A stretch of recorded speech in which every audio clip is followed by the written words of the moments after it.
Hello everyone and welcome to my YouTube channel. I'm going to be talking to you today about the construction of my Snowberry cardigan. This cardigan uses the top-down contiguous set-in sleeve method. Now that sounds like quite a mouthful and it sounds like it might be complicated, but it really isn't. All you really do is work increases at different rates in different places. If you can knit a raglan style sweater, you can knit this with no trouble at all. It is really quite simple. So I'm going to talk you through how it's made today.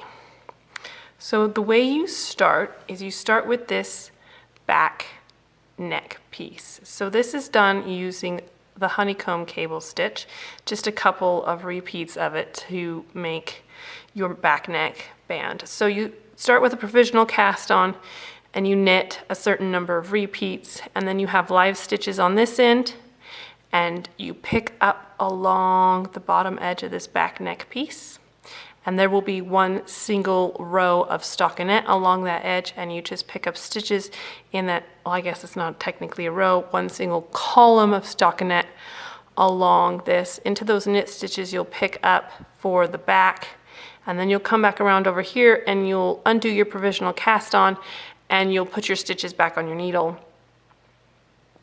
And then you will have your live stitches for the fronts, the shoulders, the back, the shoulder, and the other front. Then you're going to set up your stitch markers. You can see here it's got this beautiful line across the shoulder. You're going to set up your stitch markers. There's going to be one at each side of this shoulder line on both sides. So you're going to increase along this line here. Make sure my hand's not in the way. You're going to increase along this line here and nowhere else at the beginning.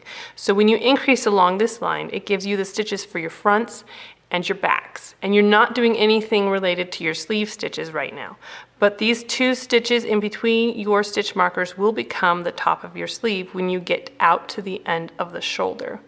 So as you're working your increases along this way, you'll work your way into the cable chart, and now this is all charted out for you. So you have to be able to read a chart in order to make this sweater, but reading charts really isn't difficult, and it's a skill you should have as a knitter because it opens up a whole world of possibility to you.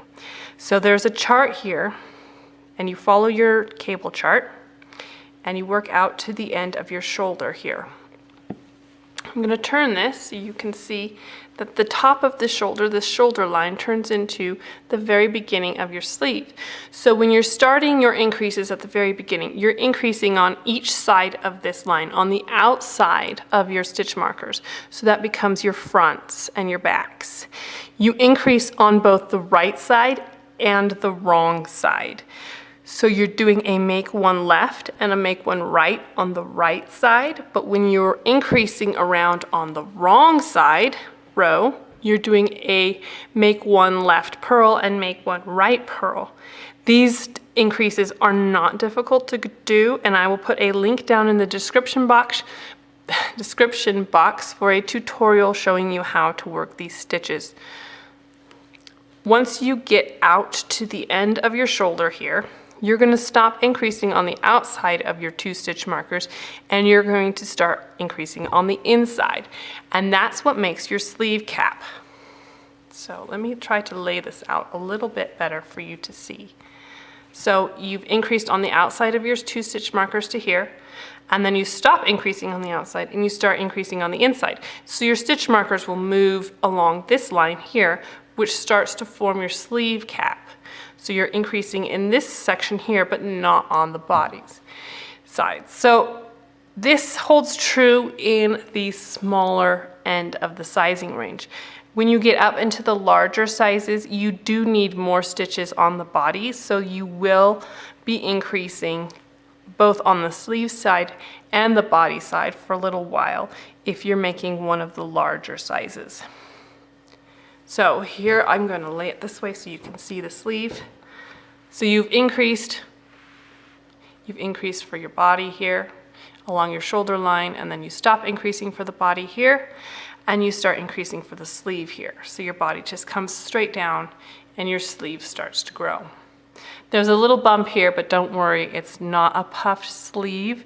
The cap of your shoulder fits nicely into this little bump, and it fills it out and it makes it fit really nicely.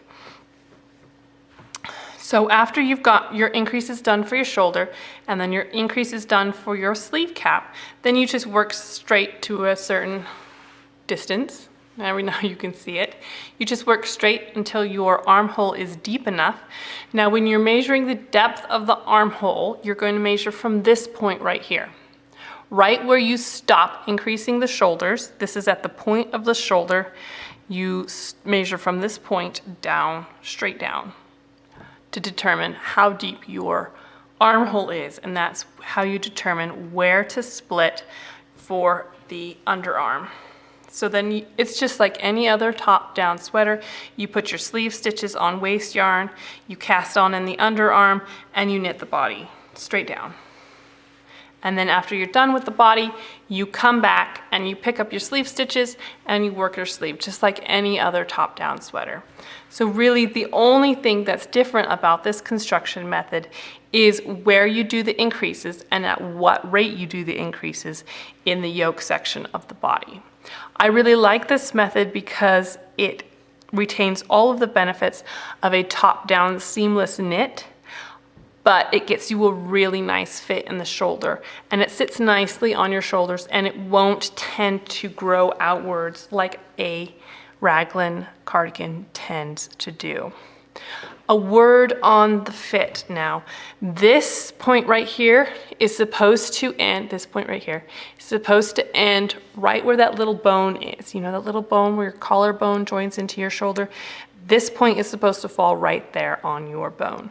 So when you're choosing the size, I would recommend not going too much bigger, because if you end up going too much bigger, then your shoulders are going to be way too big.